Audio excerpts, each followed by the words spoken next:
Вот смотрите, вот, все разрушили.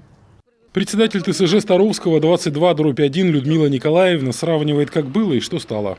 Новенький двор в центре Сыктывкара, заасфальтированный по федеральной программе с финансовым участием собственников жилья, вероломно раскопали тепловики. Обещали засыпать ямы, заасфальтировать, и люди ждут, как в той известной поговорке. Пошел второй год. Сначала раскопали вот эту часть до сюда, оставили. Прошлый год все лето оно открытое стояло, осенью в октябре следующую часть раскопали. Но раскопали так, вы видите, какие развалины. Вплоть, что убрали и забор, и все это. С большим трудом к концу, где-то в ноябре мы подняли шум. Они хотя бы отсыпали, потому что здесь ямы были. Таких случаев в городе десятки. Зачастую ресурсоснабжающие организации получают ордер на земляные работы, но сроки восстановления не соблюдают. Бывает, что качество таких восстановительных работ страдает. Наглядный пример – проезжая часть по улице Оплеснина.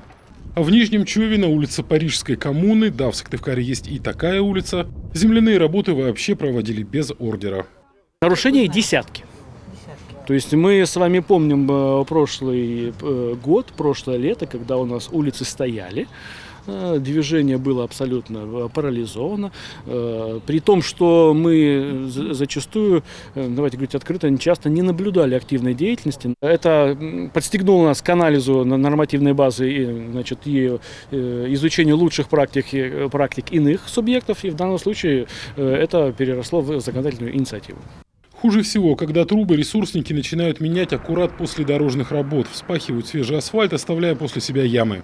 Такой подход недопустим, об этом ранее неоднократно заявлял глава Коми Владимир Уйба. Все работы на вверенных территориях должны быть синхронизированы. Необходим дополнительный контроль на всех этапах земляных работ. Мы всегда настаиваем на том, чтобы все процессы ремонтные синхронизировались.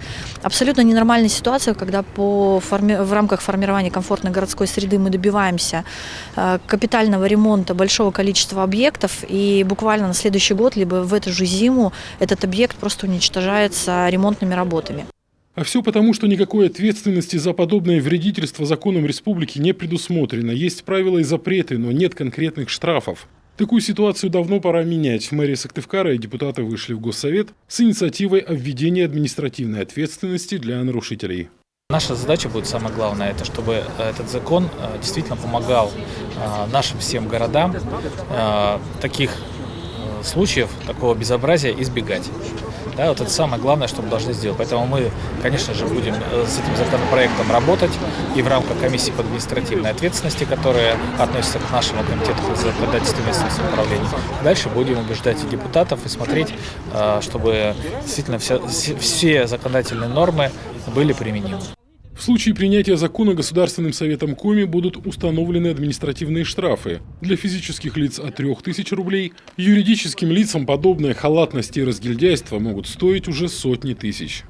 Алексей Корчма, Роман Боровиков, телеканал Юрган.